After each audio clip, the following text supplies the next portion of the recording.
Magandang hapon po. Magandang tanghali.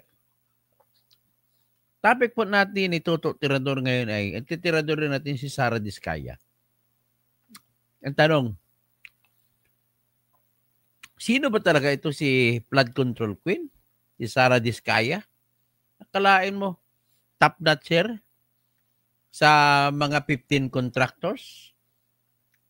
Ang kanyang ang kumpanya na nakalagay doon, yung St. Timothy Construction Corporation at saka Alpha and Omega. Alam mo ang ibig sabihin ng Alpha and Omega? Sa Biblia ko lang nakita yan eh. I am the beginning and the end, the Alpha and the Omega. Grabe. So, yan po ang pag-usapan natin. Sino ba talaga si Sara Diskaya? Ngayon, bigyan ko lang konteksto bago ko iparinig sa inyo. Humihiram po ako ng pagpapayag mula kay Corina Sanchez at saka Bilyonaryo na gagamitin ko po muna ang inyong interview kay Sara Diskaya for the purposes of giving knowledge to the public. Sino ba talaga ito? Paano sa yumaman? Yan ang pinakatanong na mismo si Pastor Rodi Rabi hindi niya kayang sagutin. Ang lahat po ay masimulain. Kung magsasabi ka, paano ka magkaroon ng 1,000? Mag-ipon ka araw-araw piso. In 1,000 days, makaipon ka ng 1,000. Pero kung mag-ipon ka 10 piso, ay 100 days lang, makakuha ka ng 1,000. Paano ba talaga yumaman? Ang kanya naman, yan ang pinag-usapan natin, 1,000, 1,000 lang yun. Wala yun. Kahit mga mahirap, hindi makakain na maayos, hindi makaipon ng 1,000 sa 100 days. Ngayon ang tanong naman natin, paano naging bilyonaryo? Tumakbo ka, ang balita ko, gumastos mga 1 billion ang ginastos siya pagtakbo ng presidente, mayor sa Pasig na para talunin si Vico Soto. Pero siya natalo. Pero itong huling nakuha kong informasyon, paano siya yumaman? Ang kanyang kayamanan ay maari po, ilalimin pa natin yan. Maari po, nang dahil sa kanyang very close relationship kay Romualdez Tambe. Okay? So marami siyang pinayaman si Tambe Romualdez. So ito, ngayon, nagsimula si Sara Diskaya. Nanay niya, chambermaid sa UK, United Kingdom. Tatay niya ay hindi mapera, wala, kundi kumbaga OFW na typical. Nagkataon dahil doon sila, ang nanay-tatay ng trabaho, doon sila ipinanganak. Doon siya pinanganak. So, buti naman, may tanong na ngayon ako na panibago. United Kingdom citizen ba siya? Pwede siya maging UK citizen. So, bakit siya tatakbong mayor ng Pasig? Natural born ng pwede dyan. O di kaya pwede naman ang hindi natural born, pwedeng naturalized kasi mayor lang ng Pasig. Kung tatakbo ka na congressman at saka senate, saka presidente, vice president, kailangan kang natural born. So, ipinanganak siya, sa UK din siya nag-aral. At kinikwento pa niya, nabubuli pa daw siya. So, 3 sila magkakapatid ang nangyari doon. So, ibig sabihin, kahit ganun po ang kalagayan, napakaswerte na rin siya kung ikumpara mo sa katayuan ng mga karamihang OFW. Kasi ibig sabihin po, sa palasyo pala siya ng United Kingdom, ang kanyang mama nagtatrabaho. Di ba? Maganda. Pero ang tanong, hanggang kung yan lang pag-uusapan natin, gumagastos din sila araw-araw. Pag-aaral, pagkain. So kung pagkain siguro libre sila, sa palasyo sila nakatira. Pero nung dumating sila sa college, siyempre, alangan naman palasyo magbibigay ng tuition niya.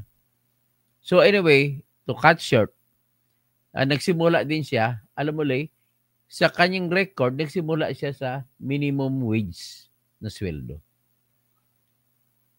Marami siyang pinasokang trabaho mula sa minimum wage. Ang tanong ko, nagsimula ako trabaho, hindi minimum wage eh. Kasi project engineer ako eh. Tapos nung napuso akong trabaho na media, naging editor ako, mataas na naman sweldo namin sa journal. Isa sa pinakamataas kami sweldo. In fact, yung sweldo ko sa journal, ngayon ko lang sabihin din, Oh, pero ang standard noong araw, malaki na yun. 1990s, nasa 50,000 a month ako. Tapos meron pa kaming 5 bonus sa isang taon. Ganon kayaman ang Philippine Journalists Incorporated noong araw at ako isa sa editor sa People's Tonight. So kung 50,000, may 6 na bonus, so 300,000 na kagad yun. Kaya nakabili ako ng medyo bulok, hindi naman pero masyadong bulok na sasakyan. Pero itong si Sara Diskaya, yung pinagmulan, ako engineer pa ako, siya hindi engineer. O, pakinggan natin kung paano siya yumaman. Ang tanong ko, ang lahat po ay may pinagsimulan. Di ba, Encarnacion? Di ba, Pastor Rodi Rabi? Alam ko si Pastor Rodi Rabi, may mga mansion siya, pero ito ng mansion ni Sara Diskaya. Pakisagot mo si YK. Tapos, ibig sabihin po, may tumatawag lang. Ang ating pag-usapan, ipakita ko sa inyo kung sino talaga si si Ma'am Diskaya. No? Ma'am, ito po ay you could send in your reply. Tapos iba-vlog ko pa rin po kahit video na lang ipapadala mo sa akin at ilalabas ko rin po. Okay? So ito po si Sara Diskaya ayon sa interview ni Karen ni Corina Sanchez. Hindi yan. Hindi ka ba nasa bayan? Ito. Nangingi na pera, magkano ba?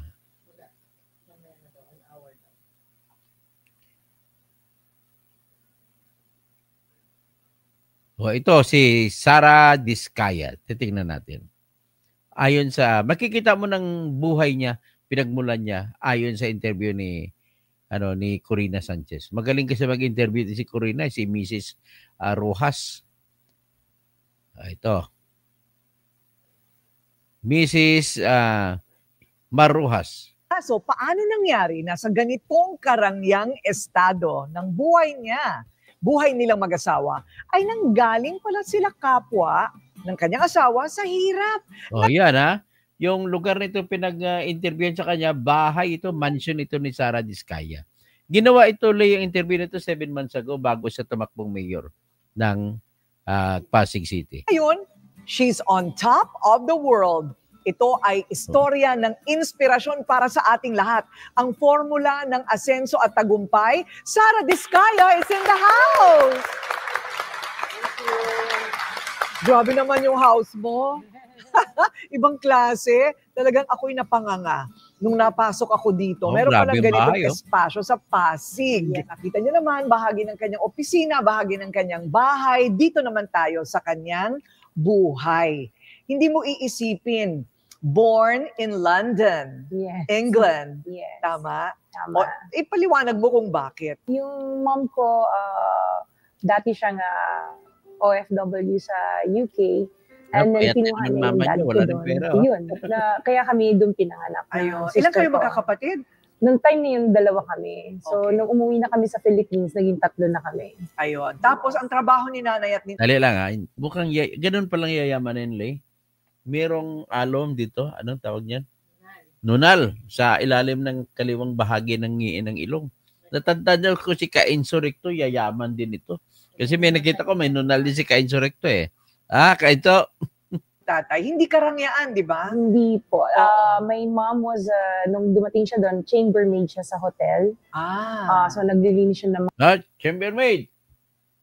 Ano trabaho chambermaid? Naglilinis doon sa hotel. Mga rooms. And then yung dad ko, isang waiter. Waiter tatay. So, bago ipagpatuloy, itatanong ko ulit kay Pastor Rodi Rabi. Itatanong ko kay Mr. Romualdez Tambe. Kay Edgar Nacion, kay Valerie Serna, paano maging bilyonaryo ang isang anak ng chambermaid sa hotel sa London at ang tatay niya ay waiter? Pinanganak siya doon sa London. She studied in London and she said she experienced bullying because when she was studying, of course, she belonged to the lower class of the society. Additionally, she was branding that black hair and brown skin. So she must not be belonging to the class of the white women or white men and those men, boys and girls who have blonde hairs. Kaya pakinggan natin siya kung paano niya i-survive ang sarili niya. Sa hotel din. Yes. Ang galing. Doon din sa hotel na yon. Magkahiwalay sila ng hotel. Pero doon parehong parang hotel and restaurant ang kanilang pinag-aralan siguro at doon. Totoo ha? Nakakatuwa, chambermaid sa hotel. Yung tatay mo naman waiter. Yes. Okay. Wala po sila sa Buckingham Palace. Okay. Nagkataon lang OFW sa London ba mismo? Sa parang suburbs of London. So parang malapit kami sa Heathrow Airport. Ayun. Tapos, kumusta naman ang pagiging pinanganak ka doon? Paano naman ang kabataan sa London? Kasi parang assuming na because I was born in the UK, maganda ang buhay namin. So, ang parents ko, since waiter ang dad ko and mami ko chambermaid sa hotel, so kami, we lived in the council. 3 babae, magkakapatid. Flat, which is pabahay ng gobyerno. Libre yung pag-aaral namin kasi... Tanong lang ako, saan kayo nanay mo, tatay mo ngayon? Marami bilyonarya din ba? Saan ba kayo mga dalawa mong kapatid na babae? Bilyonarya din ba? Yun ang tanong ko. We studied in public schools. Maganda din, Yes. Ang provision Pero mo sa nag-aaral ibang sila bansa sa kasi public ganun din. school. Well, dito din naman sa atin, England public school ay libre. Yes. Pero yung pabahay, iba yun. Yes, pabahay ng gobyerno. Ibang klase, pabahay sa gobyerno. Sa England naman. Hindi sa Manila, na bahay ni Isko. Nag-aaral sa public school. Sa England naman. Naku. Sister ko kasi ganun din na nangyari. Nagtira siya sa UK and then pumunta siya doon pregnant. Pinabahay din siya ng government. Wala siyang work, so binigyan din siya ng decorating allowance. So, yun ang mga ganun na provision. May mga ganung provision. Ngayon ko lang narinig, decorating allowance. Ano kaya ibang allowance doon? Gobyerno ng London. Yes. Wow. Maganda ang provision ng gobyerno. Pero maliban doon, rumarakit pa rin yung nanay at tatay mo. Yes, kasi chambermaid siya. Pero pag may spare time siya, nag-DDH siya sa mga bahay. So, naglilinis din siya ng mga bahay. Sayang din yung kita. Yes. Nagsasideline din pala nanay niya kung off time niya as chambermaid sa hotel. May trabaho pang iba. Pero pag ano ba yung DDH? Hindi ko maintindihan, DDH. Duterte ka ba? Ang alam ko, very close ka raw, sabi ni General Macanas, ay very close ka kay Tambi, kay Tambaluslus, kay Romualdez. At yung tatay mo naman? Waiter lang talaga siya para time. may time siya na kami naman ang alagaan. So parang hati sila. Anong natutunan mo doon sa karanasan mo na yon, growing up, na maraming provision ang gobyerno? Yes, oo. Yun yung parang nakikita mo na pwede naman talaga gawin yan dito sa Pilipinas. Kung ang pamamalakad lang, yung diretso, kaya. Gaano ka diretso ang pamamalakad na alam mo? Ladies and gentlemen, yung pinipresenta ko po ngayon ay multi-billionaire. In the top 15 na mga flood control contractors na in-identify, kinilala ni Bongbong Marcos. Ang top ito ang nasa top 15, hindi lang yung isang kumpanya niya na Alpha and Omega. Meron pa isang kumpanya na sa top 15 din, St. Timothy Construction. Ano ba yung St. Timothy Construction? Yan po yung nakasama sa joint venture sa pagpagawa ng Miro Systems sa eleksyon na nag-produce ng makina na ginamit sa eleksyon na nakaraan. Yan po. Tandaan nyo yan. Kaya na ibigay din ko ano yung provision sa ibang bansa. Kayang-kaya din natin gawin yun dito sa Pilipinas. Oo, yung provision para sa mahihirap, lalo na. So, kasi parang doon, may mga mahihirap pero hindi mo ma-distinguish yung mahirap sa mayaman. Kasi kung ano nakakain ng mayayaman, nakakain ng mahihirap. Which is kaya naman natin gawin yan dito. Yung i-elevate din ang buhay na bawat kapwa natin na Pilipino na. Gusto ko, padalhan mo ako sa lugar ko, Sara Diskaya, kung nakikinig ka. Padalhan mo pa ako kahit ano lang, bibingka lang. Yun na naman ang kaya kong kainin Maging ganun yung pantay lang. Correct. Hindi naman sila komunista, ano? Hindi naman. Talagang provided lang ng government. Imagine, pabahay. Very important. Yes. Mawawala lahat ng squatters or urban poor. No? Ulitin ko, nag-aaral ito si Sara Diskaya sa public school. Pero sa England naman, hindi sa Tondo. Nakatira din sa public housing. Pero housing program ng London, yun ang wala sa Pilipinas. Ang meron lang close to such, nag-umpisa, na si Isko Moreno. Binabaliktad ko lang Moreno na Monero, ha. Tois, Isko. Ako ito. Pakinggan mo. Makinig ka rito, makakuha ka ng leksyon kung paano yumaman kagaya kay Sara Diskaya. Maganda rin yung ganong exposure for you. Yes. Kasi then, parang ikaw nakukompare mo kung ano yung pwedeng gawin dito. Correct. Pero maliban sa natututunan mo noon, Sara, meron ka rin pinagdaanan bilang bata. Kasi nabully ka daw noon dahil iba yung itsura mo sa kanila. So, yun nga, I went to a public school. So, syempre, ako yung mga public school, pero sa England naman, ako.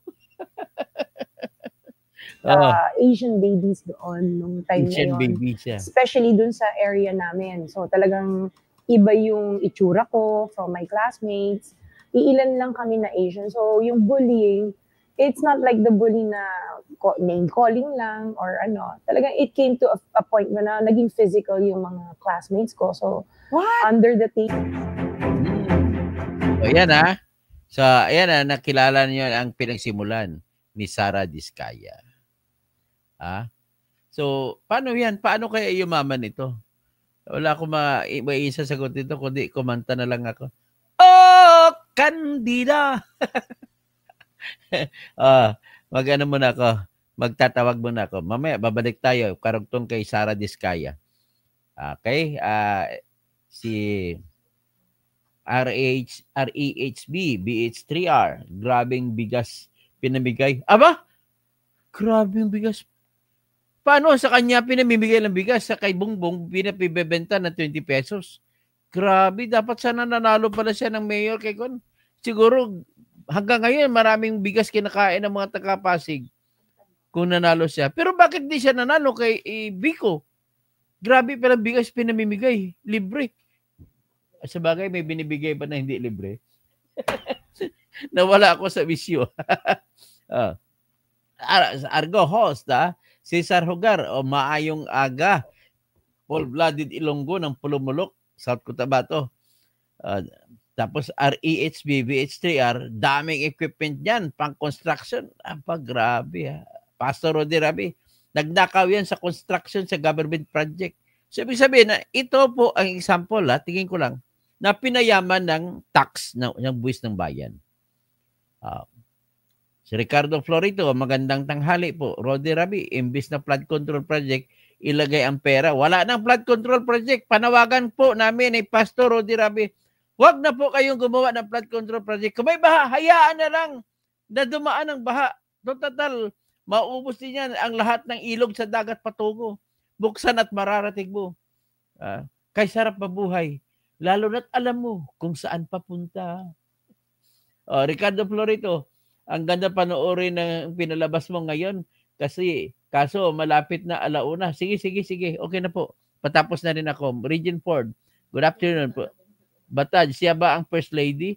Hindi po First Lady ng wala. Ano lang siya, the richest lady sa Metro Manila. Crispina Cruz, kasi matalino, taga Pasig. Hindi tumingi-tingin sa pera. Ayun. Kailan kaya maging Pasig ang Maynila? Kailan kaya maging Pasig ang Quezon City? Kailan kaya magiging Pasig ang Pasay City? Kailan kaya magiging Pasig ang Taguig City? Kailan kaya magiging Pasig ang San Juan City? Kailan kaya magiging Pasig ang Navotas City? Kailan kaya magiging Pasig ang Malabon City? Kailan kaya magiging Pasig ang Valenzuela City? Kailan kaya magiging Pasig ang Pateros? Hindi naman city yan, kay Pateros lang. Kailan kaya magiging Pasig ang Makati? Yan lang po ang aking tanong. At ang Marikina, kailan magiging Pasig? Pinagmamayabang nila ni Stella Luz Kimbo, na bata ni Tambaloslos na isa sa guilty sa budgeting ng 2025 na National Budget and General Appropriations Act, ay kailan ang mga tanong na yan ay sasagutin niyo po, sasagutin natin sa kasunod na vlog.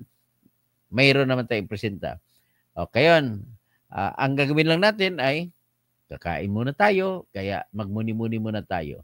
Paki-share, like, at please, sumali po kayo sa aking channel membership. Magbiging member kayo para naman makatulong kayo sa ato. At ako'y maglalabas ng mga special na palabas diyan sa channel na mga membro lang ng channel na nakakakita. Maraming salamat po. Magandang tanghali.